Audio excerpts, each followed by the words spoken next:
Hello बच्चों, class 11 ध्यान से हो तो देखिएगा। जो बच्चे 11 फिजिक्स पढ़ रहे हैं वो अपना माइंड सेटअप कर लें।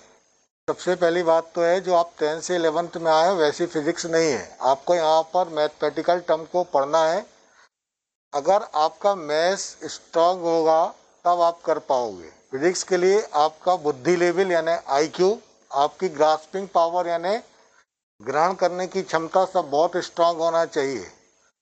तब आप फिजिक्स यहाँ पर अच्छे से पढ़ सकते हो। इसलिए आप फिजिक्स के नोट्स बनाते जाओ। लास्ट में जब इंटरनल मार्किंग वगैरह होगी तो सब इसी पे ध्यान दिया जाएगा। चलिए देखिए, मैंने लास्ट क्लास में आपको दूरी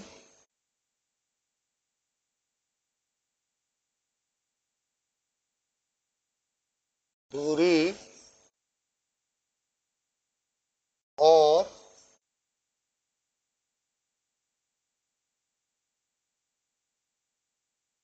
विस्थापन के बारे में बताया था। ठीक है, कुल चला गया पाथ क्या कहलाता है? कुल चला गया पथ दूरी कहलाता है।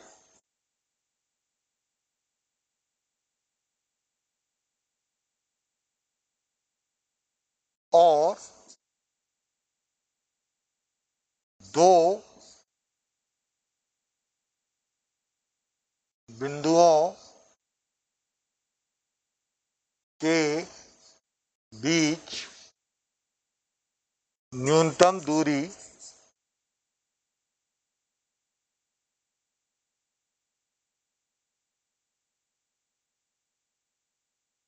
विस्थापन कहलाती है। ये मैंने आपको पहले समझा दिया है। दूरी यानी चला गया कुल पाथ और विस्थापन यानी दो बिंदुओं के बीच की दूरी। हम इसी को आगे लेकर आज आपको चाल और वेग बता रहे हैं। देखिए चाल, इसको हम दो तीन तरीके से हो तो समझा देते हैं। चाल को हम ऐसा भी बोलते हैं, वस्तु द्वारा एकांक समय में चला गया पथ या कुल रास्ता चाल कहलाता है। जैसे आप बाइक चला रहे हैं, कार चला रहे हैं, तो कितनी दूरी तय की और कितना समय लगा, इन दोनों के अनुपात को हम चाल बोल देते हैं। तो देखिए हम क्या बोल देते हैं, ऐसा भी बोल देते हैं, एकांक समय में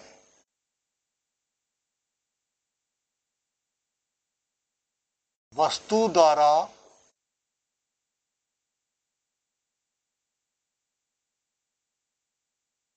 तय की गई दूरी चाल कहलाती। देखिए हमारे पास क्या हो गया, वस्तु द्वारा एकांक समय में तय की गई दूरी चाल कहलाती है। इसलिए मैं क्या करता हूं, चाल बराबर कुल दूरी, दूरी बटे समय से भाग दे देता हूं। ठीक, इसको मैं v से शो कर देता हूं। ये हो गया s, समय t हो गया। दूरी का मात्रक क्या हो जाता है? मीटर। समय का मात्रक क्या आ जाता है? सेकेंड।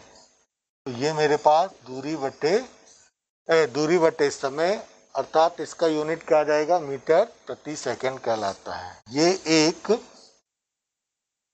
अदिश राशि होती है।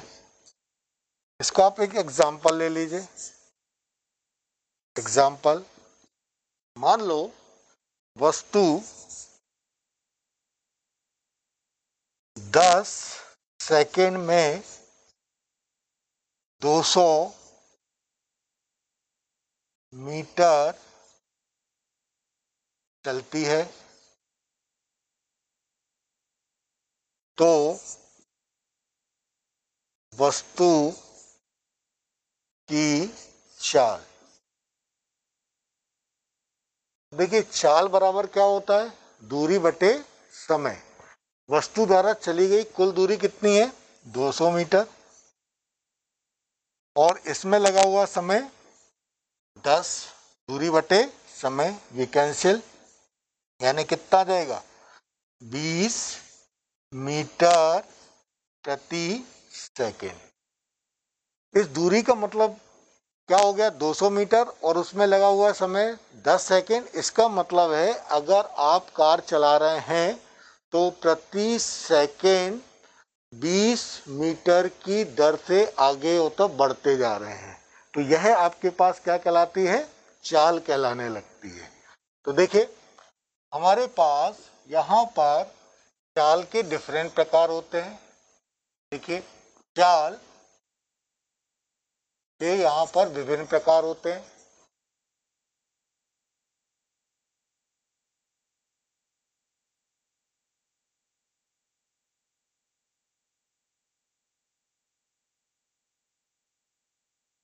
नंबर 1 हो जाती है हमारे पास एक समान चाल। एक समान चाल का मतलब क्या हो जाता है, वस्तु द्वारा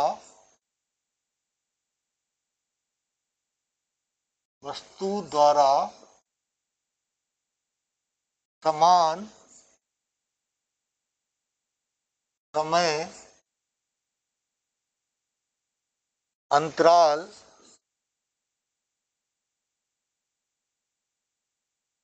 में यदि समान दूरी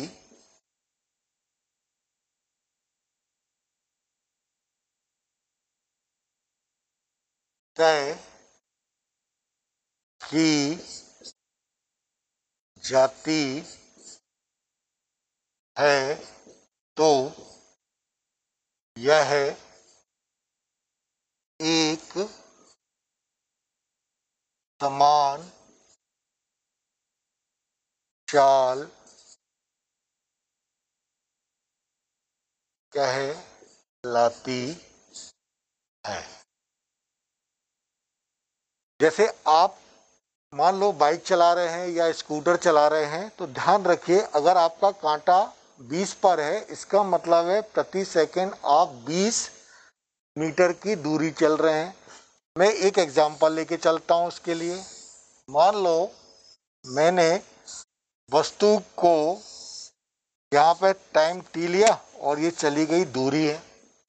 तो देखिए 0 समय में चली गई दूरी 0, 1 सेकंड में चली गई दूरी 2 मीटर मान लिया, 2 सेकंड में चली गई दूरी 4 मीटर मान लिया, 3 सेकंड में चली गई दूरी 6 मान लिया, 4 सेकंड में चली गई दूरी 8 मान लिया। इसका मतलब क्या हो गया, आप कहीं पर भी देखिए हर सेकंड में दो दो दो दो का अंतर आ रहा है आपका। कोई भी दो मैं इसको लेके चलूं तो आपके पास क्या आ जाएगा, चाल बराबर दूरी बटे समय। आप क्या कर रहे हैं, कोई भी दो अंतराल में देखिए, यहाँ पर इसका समय अंतर कितना हो गया, 1 सेकेंड, दूरी कितनी हो गई 2। यहाँ समय अंतर कितना हो गया 1, इसमें दूरी कितनी हो गई 2। तो आपकी चाल कितनी हो जाएगी, 2 मीटर प्रति सेकेंड। अगर आपके पास बाइक चला रहे हैं और कांटा 2 पर है, इसका मतलब है प्रति सेकेंड आप 2 मीटर की दूरी तय कर रहे हैं। यह चाल क्या कहलाती है, एक समान चाल कहलाती है। तो अगर वस्तु समान समय में 1 सेकेंड 1 सेकेंड 1 सेकेंड के बाद 2 2 2, सबका अंतर देखिए 2 2 मीटर आ रहा है, समय का अंतर 1 सेकेंड आ रहा है, इसका मतलब है आप प्रति सेकेंड 2 मीटर की। देखिए दूसरी क्या आ जाती है हमारे पास, दूसरी जो होगी उसको मैं क्या बोल देता हूं, आ समान चाल।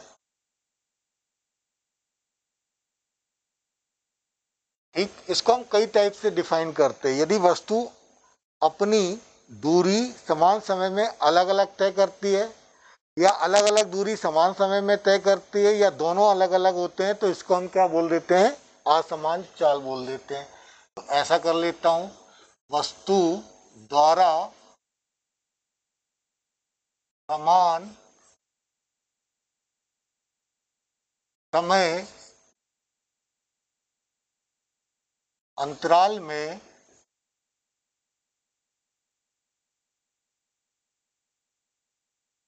यदि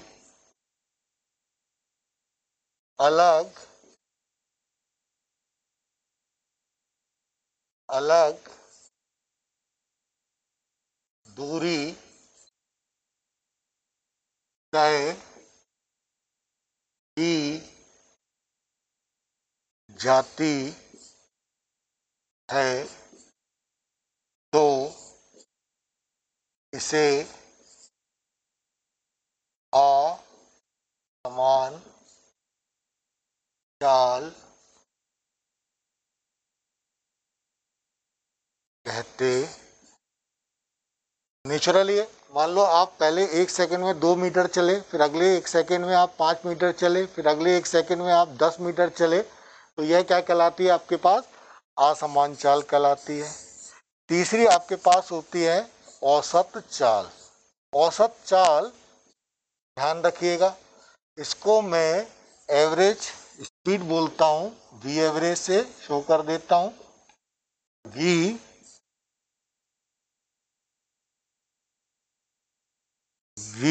एवरेज जाती है, या इसको मैं ऐसा शो करता हूं, तो ये एवरेज का साइन है। तो औसत चाल असमान चाल के अंदर निकलती है, और इसके लिए निकालने के लिए हम क्या करते हैं, चली गई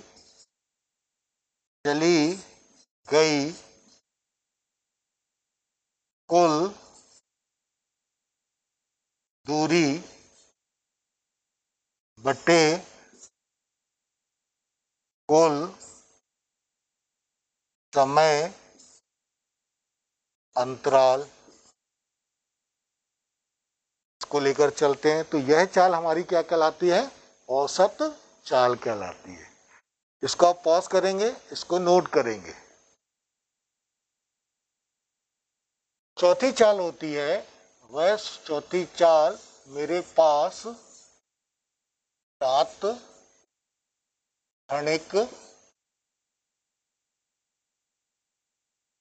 चाल कहलाती है। तात्क्षणिक का मतलब क्या होता है, किसी एक विशेष समय में वस्तु द्वारा चली गई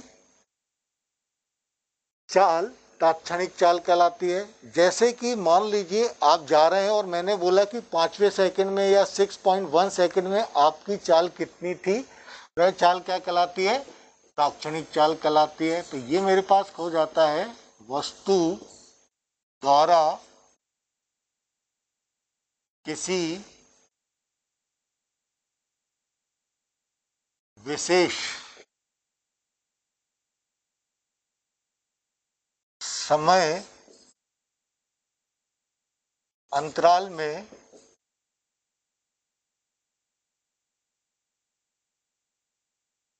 चली गई दूरी या चाल तात्क्षणिक चाल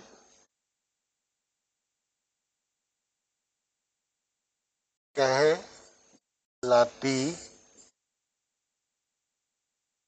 देखिए, तात्क्षणिक चाल मेरे पास किसी एक विशेष समय में चली गई चाल कहलाती है। तो इसको हमें शो करना रहता है, तो बहुत छोटा समय अंतराल ले लेता हूँ, और बहुत छोटे समय अंतराल के लिए del S upon del T time ले लेता हूँ।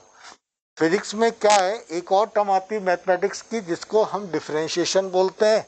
ये बहुत छोटा टाइम है, अगर टाइम बहुत छोटा होता जाता है तो इसको अप्रॉक्सीमेट जीरो के इक्वल ले लेता हूँ। तो ये वाला टाइम टी जो है, that is very very small, इतना छोटा है, इतना छोटा है कि इसको मैं अप्रॉक्सीमेट जीरो के इक्वल ले लेता हूँ। तो इसको मैं ऐसा शो कर देता हूँ, del S upon del T. और इस पूरी चीज को मैं ds अपॉन dt लिखता हूं। ये इसमें और इसमें ये अंतर होता है कि ये दो दूरी या दो समय अंतराल का अंतर है और ये अत्यंत सूक्ष्म अंतर है या और सूक्ष्म अंतर की डिफरेंस है। तो इसी को हम क्या बोलते हैं, किसी पर्टिकुलर टाइम में चली गई चाल क्या कहलाती है, तात्क्षणिक चाल कहलाती है। तो ये चाल के हमारे पास प्रकार हैं। इसी प्रकार हम हो तो देखिए वेग को लेकर चलते हैं। अगर मैं यहाँ पर वेग लेके चलूं तो वेग को ध्यान रखिएगा, वस्तु द्वारा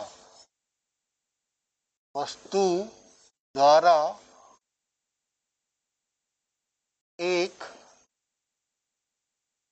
निश्चित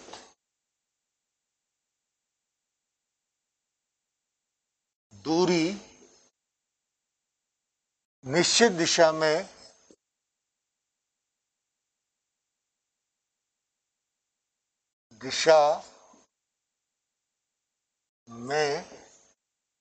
प्रति एकांक समय में तय की जाती है तो इसे वेग कहते हैं। हम इसको ऐसा भी बोल सकते हैं, वस्तु द्वारा एक निश्चित दूरी निश्चित दिशा में अपनी न्यूनतम स्थिति में, है ना, इसको हम न्यूनतम दूरी भी बोल सकते हैं, न्यूनतम दूरी भी बोल सकते हैं। ठीक है, ऐसा हम इसको तो डिफाइन कर सकते हैं। या हम क्या बोल सकते हैं, इसको दूसरी डेफिनेशन ये भी लिख सकते हैं, वस्तु द्वारा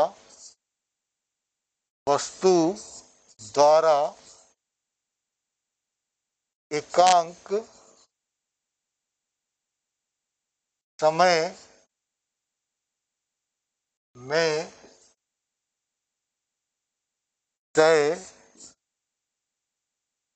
किया गया विस्थापन वेग कहलाता। ध्यान दीजिएगा, वस्तु द्वारा एक निश्चित दूरी निश्चित दिशा जिसको हम न्यूनतम दूरी भी बोलते हैं में प्रति एकांक समय में तय की जाती है तो वह वेग कहलाता है। अब इस पूरे का मतलब क्या होता है, इस पूरे का मतलब ही आपके पास क्या हो जाता है, विस्थापन हो जाता है। इसलिए हम क्या बोलते हैं कि वस्तु द्वारा एकांक समय में तय किया गया विस्थापन क्या कहलाता है, वेग कहलाता है। हम यहाँ पर वेग को ऐसा भी डिफाइन कर लेते हैं, वेग इक्वल टू विस्थापन बटे समय। अब देखिए विस्थापन क्या आ जाता है, दो बिंदुओं के बीच की दूरी x2 माइनस x1, निश्चित समय अंतराल कितना जाएगा t2 माइनस t1। विस्थापन के लिए भी मैं क्या कर लेता हूँ, वेक्टर क्वांटिटी लगा देता हूँ, है ना, ये पोजीशन वेक्टर कर लिया। और वेग हमारे पास क्या हो गया, विस्थापन से रिलेटेड है, इसलिए मैं क्या कर लेता हूँ, x2 माइनस x कर लेता हूँ, इसको डेल एस ठीक ऐसा कर दूं अपॉन डेल टी आ गया। तो वेग v बराबर विस्थापन बटे समय del S upon del T आ गया। ठीक, एस विस्थापन, टी समय, विस्थापन का मात्रक क्या है मीटर, समय का मात्रक क्या है सेकेंड। ठीक, इसलिए ये मेरे पास विस्थापन बटे समय, लेकिन दोनों का यूनिट कैसा होगा, सेम होगा। अब ध्यान रखिएगा हमारे पास विस्थापन कैसी राशि है, सदिश राशि है, इसलिए हमारे पास क्या आ जाता है, वेग भी क्या कहलाता है,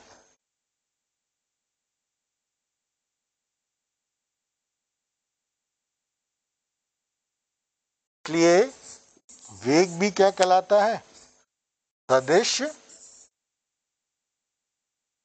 राशि हो जाती है। ठीक, तो वेग भी हमारे पास क्या हो गई, सदिश राशि हो गई। तो वेग बराबर क्या हो गया, विस्थापन बटे समय सदिश राशि हो जाती है, जबकि हमारे पास चाल कैसी हो जाती है, हमेशा अदिश राशि होती है। तो ध्यान दीजिएगा, हमारे पास इन दोनों में एक अंतर निकलता है, ठीक, जो एग्जामिनेशन में आपके पास आता है। ये हो गया चाल, ये हो गया वेग, और चाल यहां पर मैं वो वेग कर देता हूं। ध्यान रखिएगा, नंबर एक, चाल मेरे पास कितने के बराबर होता है, चाल बराबर दूरी बटे समय के इक्वल हो गया, और वेग बराबर मेरे पास कैसा हो गया, विस्थापन बटे समय के इक्वल आ गया। दूसरा, चाल हमेशा कैसी होती है, धनात्मक होती है। चाल सदैव धनात्मक होती है। क्यों, क्योंकि दूरी हमेशा कैसी होती है, धनात्मक। ये देखिए, वेग, अब विस्थापन हमारे पास धनात्मक, ऋणात्मक और शून्य हो सकता है, इसलिए वेग भी धनात्मक,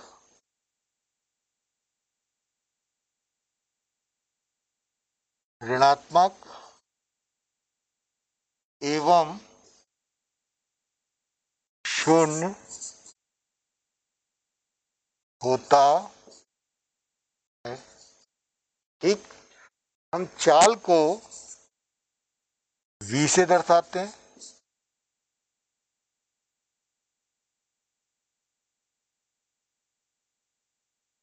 तीसरा, वेग को, कि ये सदिश राशि है इसलिए v एरो से दर्शाते हैं। ठीक,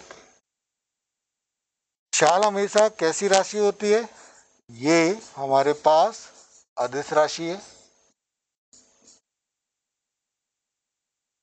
और वेग हमारे पास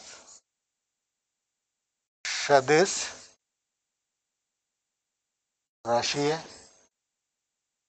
नंबर 5 देखिए, इसका यूनिट, इकाई हमारे पास मीटर प्रति सेकंड है, और इसकी भी हमारे पास इकाई कितनी है, इकाई दोनों की एक सी होती है, इकाई मीटर प्रति सेकंड आ जाती है। तो इकाई दोनों की कैसी होती है, एक सी होती है, ध्यान रखिएगा। ठीक,